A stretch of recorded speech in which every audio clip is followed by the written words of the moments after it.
अस्सलाम वालेकुम। Ninth class chemistry. आज हमारे पास फर्स्ट लेक्चर है केमिस्ट्री का चैप्टर नंबर 1। अगर देखा जाए तो इसके अंदर हमारे पास जो टोटल चैप्टर है नाइन्थ क्लास में, वो टोटल चैप्टर हमारे पास 13 चैप्टर है इसके। अगर मैं बात करूं तो जो प्रीवियस हमारे पास ओल्ड बुक थी नाइन्थ क्लास की, हमारे पास न्यू बुक है। अगर ओल्ड बुक की बात करूं तो हमने ये देखना है कि जो न्यू बुक है हमारे पास ये ज्यादा डिफिकल्ट है या फिर ओल्ड थी, मतलब कि प्रीवियस जो हमारे पास बुक थी। अगर देखा जाए तो सिंपल वर्डों में कहूँ तो ये हमारे पास जो न्यू बुक है ये इजी है। ओल्ड से प्रीवियस से ये हमारे पास इजी है, थोड़ा सा कंसेप्चुअल तो है, बाकी ये इजी है। ठीक है, तो देखें हमारे पास इसमें जो हमारे पास पहला टॉपिक है वो हमारे पास केमिस्ट्री। आप बच्चों ने जो देखें 8th क्लास में आपने साइंस की बुक पढ़ी थी। साइंस साइंस क्या है, साइंस की ही बुक में से हमारे पास 9th में आते हैं, हमारे पास दो बुक इसमें से बन जाते हैं। ठीक है, मतलब कि हमारे पास जो साइंस है उसकी 3 ब्रांचेस बना दी गई 9th में। 8th के बाद 8th तक आपने साइंस पढ़ी, उसमें से 3 ब्रांचें बना दी, वो आपके पास फिजिक्स, केमिस्ट्री एंड बायो। ठीक है, अब देखिए ब्रांचेस मतलब के फिर साइंस की ब्रांच है। ये ब्रांच की बात करूँ तो मेरे पास देखो, मैं कहता हूँ ये मेरे पास एक ट्री है। ठीक है, अब देखें ये ट्री है मेरे पास, इसे मैं एक नाम देता हूँ तो ये मेरे पास साइंस है। साइंस, ठीक है। इसके जो ये ब्रांचेज हैं, जो इसके डिवाइड में जितने हिस्सों में डिवाइड हो रहा, मतलब कि जो ये इसकी तना है और ये इसकी शाख है, जितनी शाखों में डिवाइड हो रहा है ये हमारे पास इसकी ब्रांचेस कहलाए। मतलब कि तना हमारे पास साइंस हुआ और उसकी ब्रांचेस जो उसकी शाख है। ठीक है, ब्रांचेस। अब इसी तरह हमारे पास साइंस है। साइंस साइंस की भी हमारे पास 3 ब्रांचेज हैं कि हमने देखो जो 8th क्लास में हमने साइंस पढ़ी, साइंस में से यहाँ 9th में आए तो हमारे पास 9th में एक हमारे पास केमिस्ट्री। केमिस्ट्री, ठीक है। दूसरे नंबर पे हमारे पास बायोलॉजी। बायोलॉजी एंड बायो की जगह पे आप इधर ऑप्शन होता है वैसे कंप्यूटर का भी होता है, कंप्यूटर। कंप्यूटर, ठीक है। एंड तीसरे नंबर पे हमारे पास क्या है, फिजिक्स। फिजिक्स, ये हमारे पास साइंस है। साइंस की ब्रांचेज है हमारे पास, उनमें से एक ब्रांच हमारे पास केमिस्ट्री है, जो हमारे पास आज का फर्स्ट लेक्चर है। केमिस्ट्री फर्स्ट चैप्टर है हमारे पास 9th क्लास का। उसे हम देखो केमिस्ट्री की अगर मैं डेफिनेशन करूँ तो केमिस्ट्री की डेफिनेशन यही बना सकते हैं हम कि क्या बनाएंगे, the branch of science which deal with the properties. The branch of science, ये देखो, the branch of science which deal with properties। Properties, properties आ गया, कंपोजिशन आ गया, composition and structure. Structure of a substance, of a substance. अगर देखें आप chemistry की डिफाइन, आप केमिस्ट्री की जो तारीफ अगर यहाँ तक भी कर देते हैं तो तकरीबन आपको नंबर मिल जाएंगे। मतलब कि यहाँ तक हमारे पास एग्जैक्ट डेफिनेशन इसकी बन जाती है। ठीक है, अब देखिए इसमें हमारे पास वो कह रहा है कि केमिस्ट्री क्या है। केमिस्ट्री वो कहता है कोई भी ऐसा सब्सटेंस, कोई ऐसा सब्सटेंस उसकी आपके पास जो डील कर रहा हो, ठीक है, वो ब्रांच है आपके पास साइंस की जिसके अंदर किसी सब्सटेंस को डील किया जाए। मतलब कि डील करना, मुताला करना। ठीक है, मुतालिया करना। ठीक है, किस चीज का, प्रॉपर्टीज का। प्रॉपर्टीज हम कहते हैं खसूसियात को, खसूसियात। ठीक है, कंपोजिशन, कंपोजिशन हम किसको कहते हैं, तरकीब को, तरकीब। एंड स्ट्रक्चर, स्ट्रक्चर साफ, साफ। साइंस की वो बना जिसके अंदर हम किसी भी सब्सटेंस की जो स्ट्रक्चर है, खसूसियात है, साथ है या फिर तरकीब का मुताला करें, उस चीज को हम कहते हैं केमिस्ट्री। यहाँ तक इसकी डेफिनेशन हमारे पास हो जाए। अगर इससे आगे आपकी जो न्यू बुक है इसमें की जो डेफिनेशन है वो आगे थोड़ी सी ये दी हुई है कि it also deal with the it also deal with the chemical and chemical and physical chemical and physical change of matter change of change of matter change of matter principle and law which govern the change principle and law principle and a principle and law which govern govern कहते किसी चीज के under होना, किसी चीज पे हुकूमत करना। Govern the change. अब देखिए ये हमारे पास केमिस्ट्री है, मतलब कि अब मैं बात करता हूँ कि केमिस्ट्री के मैं कोई भी एक सब्सटेंस ले लूँ, मैं वाटर को ले लेता हूँ, यहाँ पे मेरे पास एक वाटर को मैं एज ए सब्सटेंस ले लेता हूँ। वाटर भी हमारे पास केमिस्ट्री की दूसरी सब्सटेंस है कोई, ठीक है। ये मेरे पास वाटर है, वाटर। अब हमने बात क्या की उसने केमिस्ट्री के कि आपके पास साइंस की वो ब्रांच जिसके अंदर किसी भी सब्सटेंस की खसूसियात, तरकीब एंड साख का मुताला किया जाए, उस चीज को हम केमिस्ट्री कहते हैं, ठीक है। अब देखें वाटर मेरे पास एक सब्सटेंस है, सब्सटेंस, ठीक है। अब इसके अंदर मैं बात करता हूँ इसकी प्रॉपर्टीज का। प्रॉपर्टीज है, हम वाटर की जो प्रॉपर्टीज है वो क्या हो सकती है, प्रॉपर्टीज। अब देखिए प्रॉपर्टीज की बात करूँ जैसे ये आपके पास जो वाटर है वो कलरलेस होता है, ठीक है, ऑर्डरलेस होता है एंड लिक्विड फॉर्म में होता है, ठीक है। ये मतलब किसी खसूसियात है, खसूसियात। कलरलेस, लेस, ऑर्डरलेस, कलरलेस मतलब कि जो पानी है इसका कोई रंग नहीं होता। आप जिस बर्तन में रखो इसे, मतलब कि आप पानी के आर पार आप आसानी से देख सकते हो, मतलब कि ये कलरलेस होता है, व्हाइट कलर का नहीं होता है, ठीक है। कभी आप समझिए कि व्हाइट कलर का होता है, ये आपके पास पानी कलरलेस होता है, बेरंग होता है, इसका कोई रंग नहीं होता। हाँ, व्हाइट कलर, व्हाइट कलर इसका कब आता है, जब आप इसके अंदर चूने का जो पत्थर है, चूने को आप इसके अंदर डिसॉल्व करें, उसके बाद देखें फिर व्हाइट कलर का आता है, ठीक है, मतलब कि ये कलरलेस है। और इसी तरह ये ऑर्डरलेस होता है, ऑर्डरलेस। ऑर्डरलेस मतलब कि ना इसके अंदर खुशबू होती है ना बदबू होती है, ठीक है। इसके अलावा हमारे पास ये लिक्विड फॉर्म में होता है, लिक्विड। अब देखें मेरे पास जो वाटर सब्सटेंस लिया हमने केमिस्ट्री की जो डिफाइन, उसके अंदर मेरे पास प्रॉपर्टीज की हमने बात की, तो जो हमारे पास प्रॉपर्टीज हैं वो आपके पास वाटर की प्रॉपर्टी आपके पास ये कलरलेस होगा, ऑर्डरलेस होगा एंड लिक्विड फॉर्म में होगा, ठीक है। ये हमारे पास आ गई इसकी प्रॉपर्टीज, मतलब कि ये हमने प्रॉपर्टीज की खसूसियात। इसके उसके बाद हम बात करते हैं कंपोजिशन। कंपोजिशन का मतलब तरकीब देना, ठीक है। तरकीब मतलब कि आपके पास किन किन चीजों से मिलकर वाटर बना हुआ है वो आपके पास इसकी कंपोजिशन होगी। कंपोजिशन, कंपोजिशन कहते हैं तरकीब को, ठीक है। मतलब कि आपके पास जो वाटर है वो किन किन, अब देखें वाटर आपके पास दो हाइड्रोजन है प्लस वन ऑक्सीजन, दो हाइड्रोजन और एक ऑक्सीजन से मिलके बना है ये आपके पास H2O, वाटर H2O ही है ना, H2O, ठीक है। देख सकते हैं आप, दो हाइड्रोजन है एक ऑक्सीजन, इस चीज को हम इसकी कंपोजिशन कहते हैं, तरकीब कहते हैं। उसके बाद साख की बात करें तो हमारे पास साख स्ट्रक्चर की बात करें कि वाटर की स्ट्रक्चर किस तरह होती है, एग्जैक्ट स्ट्रक्चर हमने इसके बताने की, वाटर की जो एग्जैक्ट स्ट्रक्चर है वो किस तरह होगी, स्ट्रक्चर, स्ट्रक्चर साख।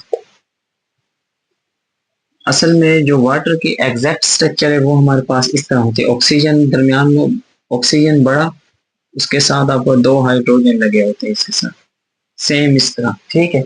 ये हमारे पास वाटर की एग्जैक्ट स्ट्रक्चर है, यही इसकी स्ट्रक्चर है। अगर हम इसके स्ट्रक्चर को इस तरह बनाना चाहें, ये यहाँ पे लगा दें, तो ये गलत होगा, ठीक है, इस तरह गलत होगा। ये आपके पास वाटर स्ट्रक्चर, एग्जैक्ट स्ट्रक्चर आपके पास यही है। मतलब कि किसी चीज के साथ, अब मैं कहता हूँ कि इंसान है, इंसान क्या है, इंसान मुझे पता है कि उसके दो हाथ हैं, दो पाँव, इस तरह, ठीक है। अगर मैं ये करूँ कि इसके जो सांस है, इसके मैं इसके जो दो हाथ है वो इधर सर के ऊपर लगा देता हूँ, तो ये ठीक होगा? नहीं। मतलब कि हमने किस चीज का एग्जैक्ट स्ट्रक्चर, जो उसकी एक स्ट्रक्चर, जो उसकी साल्ट है, बनावट है, वो ही बतानी है, ठीक है।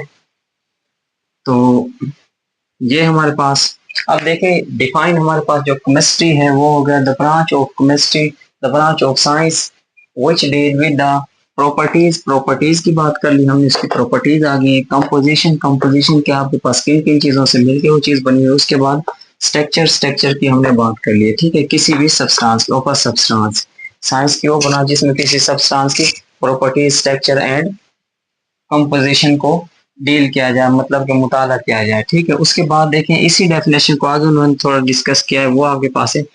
It also deal with the chemical and physical change of matter. अब देखो आपके पास जो यही ये डील करता है, ये इस चीज की भी स्टडी करता है कि आपके पास केमिकल चेंज और फिजिकल चेंज ऑफ मैटर, किसी भी मैटर कहते हैं मादे को, मादा, ठीक है। अब जहाँ पे भी ऐसे फिजिकल चेंज आ गया, केमिकल चेंज आ गया, इनकी बात की जाए तो हमारे पास कि आपके पास कोई भी चीज है उसकी फिजिकल क्या होगा और केमिकल। फिजिकल आपके पास देखें, फिजिकल मैं कहता हूँ कि ये मेरे पास फिजिकल चेंज में वाटर को ले लें, वाटर फिजिकल चेंज की मैं बात करूँ कि आपके पास फिजिकल चेंज है वो क्या होगा, ठीक है। आगे इसकी जो स्टडी है उसके अंदर मैं कहता हूँ ये मेरे पास वाटर है, वाटर। अब देखें वाटर मेरे पास यहाँ पे लिक्विड फॉर्म में, ये लिक्विड फॉर्म में, ठीक है। लिक्विड के बाद ये देखें इसे मैं करता हूँ फ्रीज, मतलब कि टेम्परेचर मैंने डिक्रीज कर दिया, ठीक है। टेम्परेचर डिक्रीज किया मतलब कि फ्रीज करना। अब देखिए फ्रीज करने के बाद मेरे पास रहेगा वाटर, वाटर ही, ठीक है, वाटर। लेकिन इसकी जो फिजिकल स्टेट है वो चेंज हो गई है। पहले लिक्विड फॉर्म में था, फ्रीज होने के बाद सॉलिड फॉर्म में आ गया, सॉलिड फॉर्म।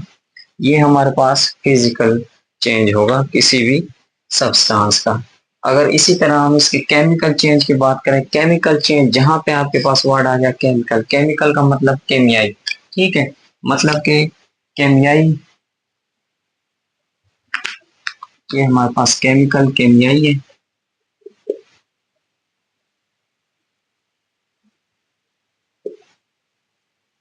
केमियाई, ठीक है। जहां पे केमिकल चेंज की बात आए तो आप समझ लेना कि वहां पे रिएक्शन की बात कर रहा है, ठीक है। आपने केमिकल चेंज की अगर बात की जाए तो रिएक्शन की बात करिए। देखें केमिकल चेंज में बात करता हूँ, ये फिजिकल चेंज था, इसके बाद ये chemical change, chemical change. Chemical change के अंदर देखें मेरे पास वाटर है, वाटर, फार्मूला लिख देते हैं वाटर का, क्या फार्मूला है, H2O, H2O। अब देखिए मेरे पास दो वाटर के मॉलिक्यूल हैं, मैंने इनका रिएक्शन करा दिया है, किसके साथ, सोडियम के साथ, Na के साथ मैं इसका रिएक्शन कराऊंगा तो मेरे पास क्या चीज बनेगी,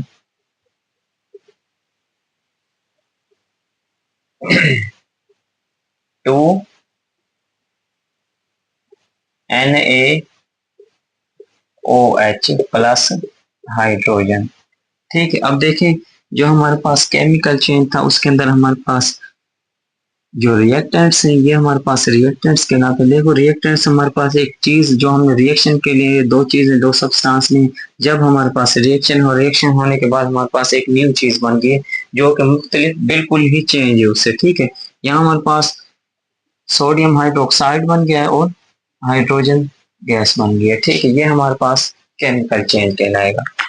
इसी तरह देखें उसके बाद हमारे पास इसी में दिया हुआ है it deal with the chemical and physical change of matter। ये किसी भी मेटल, मैटर है, मादा है, उसके जो केमिकल और फिजिकल चेंज है और उसके प्रिंसिपल। प्रिंसिपल को भी डील करता है, प्रिंसिपल की बात भी इसी में की जाएगी। मतलब कि प्रिंसिपल की अगर मैं बात करूं, देखो प्रिंसिपल हमारे पास लीस्ट लिनियर प्रिंसिपल है, सबसे बेस्ट है प्रिंसिपल, जो कि इन सब रूल को फॉलो करता है कि मतलब आपके पास कितने अमाउंट में आपने रिएक्टेंट्स लिया और कितने अमाउंट में आपके पास प्रोडक्ट बना, वो आपके पास उसके प्रिंसिपल कहलाएंगे। प्रिंसिपल के बाद हमारे पास देखो, इसके बाद दूसरे नंबर पे हमारे पास ला आ रहा है। ला गवर्न, जो कि गवर्न मतलब कि हुकूमत करना या अंडर किसी लॉ के अंडर चेंज आना। ठीक है, लॉ मतलब अगर लॉ हमारे पास देखे जाए तो दो तरह के लॉ है। कौन कौन से? Law of conservation of mass, ठीक है, एक आपके पास ये लॉ है, law of conservation of mass. ठीक है, पहला लॉ ये। दूसरा लॉ आपके पास law of definite proportion, law of definite proportion. ठीक है, दो लॉ है। मतलब क्या, देखो law of conservation of mass की बात करें तो मैं कहता हूँ कि मेरे पास हाइड्रोजन है, यहाँ पे मैंने दो हाइड्रोजन लिए। ठीक है, नहीं, इसके अंदर मैं एक एग्जांपल और दे देता हूँ। लॉ ऑफ मास सेक्शन के अंदर वो मेरे पास हाइड्रोजन को और नाइट्रोजन का रिएक्शन करा दे। मतलब कि ये मेरे पास हाइड्रोजन है प्लस नाइट्रोजन है। ठीक है, मेरे पास तीन हाइड्रोजन है, दो नाइट्रोजन है। ठीक है, मैंने रिएक्शन कराया, इनका रिएक्शन कराने के बाद मेरे पास क्या चीज बन गई है? NH3 बन गई है, 2NH3, या फिर इसे आप ये कर दें 2NH3। ठीक है, अब देखें, लॉ ऑफ कंजर्वेशन ऑफ मास का मतलब कि आपके पास जितने आपके पास हाइड्रोजन होंगे, मतलब कि जितने आपने अमाउंट में हाइड्रोजन लिया है उतने ही अमाउंट में आपके पास हाइड्रोजन बनना चाहिए, बराबर होने चाहिए। अब देखें ये हमारे पास कितने हाइड्रोजन कितने हैं? तीन और तीन छः, छः हाइड्रोजन है। यहाँ पे देखें, दो को तीन से मल्टीप्लाई करें कितने हो जाते हैं? छः हो जाते हैं। मतलब कि हाइड्रोजन हमारे पास छः हो गए। ठीक है, इसी तरह नाइट्रोजन हमारे पास दो है, तो इधर भी हमारे पास दो ही नाइट्रोजन बने। ये हमारे पास law of conservation of mass है। मैं मतलब कि आप जितना मैस लेंगे आप नाइट्रोजन हाइड्रोजन का जो रिएक्टेंट है आपके पास उतना ही प्रोडक्ट बनेगा। ठीक है, इसी तरह देखें नेक्स्ट हमारे पास दूसरा लॉ आपके पास law of definite proportion. Law of definite proportion क्या है? अगर मैं कहूँ कि ये मेरे पास 100 ग्राम रिएक्टेंट है जिसका हमने रिएक्शन कराया, वो हमारे पास है 100 ग्राम, तो लॉ ऑफ डेफिनेट प्रोपोर्शन का मतलब आपके पास है जितने आपने अमाउंट में रिएक्टेंट लिए हैं रिएक्शन कराने के लिए, दो दो सब्सटेंस में, उतने ही अमाउंट में आपके पास प्रोडक्ट बनना चाहिए। ये हमारे पास लॉ ऑफ डेफिनेट प्रोपोर्शन है। ठीक है, कोई बात जो आप बच्चों को समझना ही हो यहाँ से, यही हमारे पास आज का लेक्चर है। ठीक है, अब देखें हमारे पास इसके अंदर सिर्फ आपने जो याद करने की चीज है वो आपके पास सिर्फ इसकी डेफिनेशन है। ठीक है, डेफिनेशन याद करेंगे, और इसके अलावा आपके पास इसमें वाटर, अब जो हमारे पास यहाँ पे हमने वाटर का लिया, यहाँ पे आप इसके दरमियान में लिख सकते हैं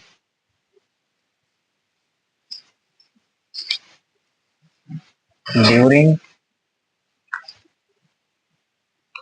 during physical change such as evaporation, sublimation and condensation. अब देखो ये हमारे पास वाटर को हमने लिया है, इसका जो चेंज है मतलब कि फिजिकल चेंज की हम बात करते हैं तो फिजिकल चेंज में आपके पास ड्यूरिंग तीन तरह का हो सकता है। ठीक है, वो आप लिख दें, यहाँ पे ये लिख भी सकते हैं ड्यूरिंग फिजिकल चेंज।